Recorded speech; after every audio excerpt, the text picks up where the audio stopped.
अच्छा, भगवत गीता ये नाम सुनते ही दिमाग में क्या आता है? शायद कोई बहुत पुराना, बहुत भारी भरकम धार्मिक ग्रंथ, है ना? पर क्या हो अगर ये सिर्फ एक ग्रंथ ना हो? मतलब सोचिए, अगर ये हमारी आज की भागदौड़ वाली जिंदगी के लिए एक प्रैक्टिकल गाइड हो। चलिए, आज इसी बात की थोड़ी गहराई में उतरते हैं। इसकी अहमियत को समझने के लिए चलिए थोड़ा सा इतिहास में चलते हैं। बात है 1785 की, जब भारत पर ब्रिटिश हुकूमत थी। उस वक्त के पहले governor general Lord Warren Hastings ने एक कमाल की बात लिखी थी। उन्होंने कहा, भारतीय दर्शन के लेखक तब भी जिंदा रहेंगे जब भारत में ब्रिटिश साम्राज्य का नामो निशान मिट चुका होगा।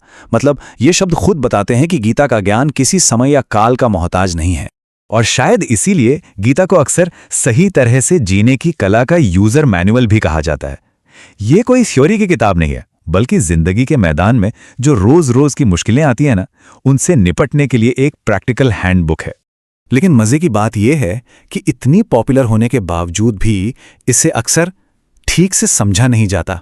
एक छोटा सा बड़ा मजेदार किस्सा है। एक टीचर ने एक बच्चे से पूछा, बेटा गीता को जानते हो? तो बच्चे ने क्या जवाब दिया? हाँ हाँ जानता हूं, वो तो मेरे पड़ोस वाली आंटी हैं।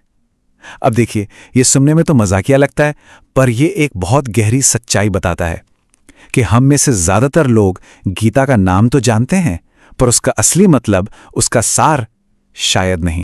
पर एक सवाल जो इस ग्रंथ को सबसे अलग और अनोखा बनाता है, वो है इसकी सेटिंग। आखिर जिंदगी का इतना गहरा ज्ञान ये दिव्य गीत किसी शांत मठ या आश्रम में क्यों नहीं सुनाया गया?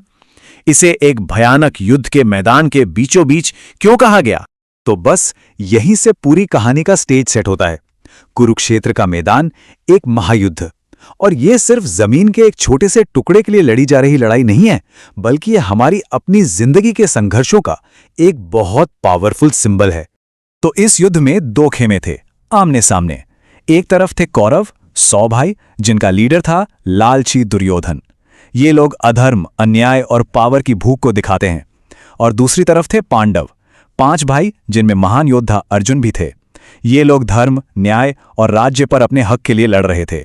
अब लड़ाई शुरू होने से बस कुछ ही पल पहले पांडवों के सबसे बड़े योद्धा अर्जुन अपने सारथी और गाइड कृष्ण से कहते हैं कि वो रथ को दोनों सेनाओं के ठीक बीच में ले चलें।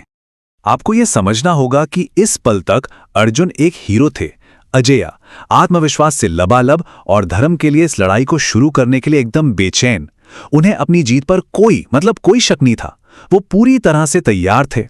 लेकिन तभी कुछ ऐसा होता है जो पासा ही पलट देता है। एक अजेय योद्धा अचानक से ढह जाता है। ये एक हीरो के लिए सच से सामना करने का पल था। जैसे ही रथ दोनों सेनाओं के बीच में पहुंचता है, अर्जुन को सामने कोई दुश्मन सेना नहीं दिखती। उन्हें दिखते हैं अपने ही लोग, अपने दादा, अपने गुरु, चाचा, मामा, भाई और दोस्त। और बस उन्हें देखते ही अर्जुन का सारा जोश, सारा आत्मविश्वास हवा हो जाता है। उनकी आवाज कांपने लगती है और वो कहते हैं, मेरे अंग ढीले पड़ रहे हैं और मेरा मुंह सूखा जा रहा है। ये क्लासिक पैनिक अटैक जैसा है, जहां आपका शरीर और दिमाग दोनों ही आपका साथ छोड़ देते हैं। वो आगे कहते हैं, गांडीव धनुष मेरे हाथ से फिसला जा रहा है। सोचिए, वो हथियार जो उनकी पहचान था, वो ही अब उनसे संभल नहीं रहा था। और मेरा मन घूम रहा है, चकरा रहा है। ये एक महान योद्धा का कंप्लीट ब्रेकडाउन था।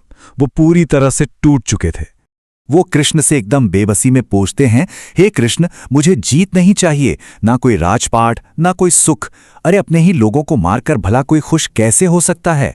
लड़ाई का जो उनका संकल्प था, वो पूरी तरह से निराशा में डूब चुका था।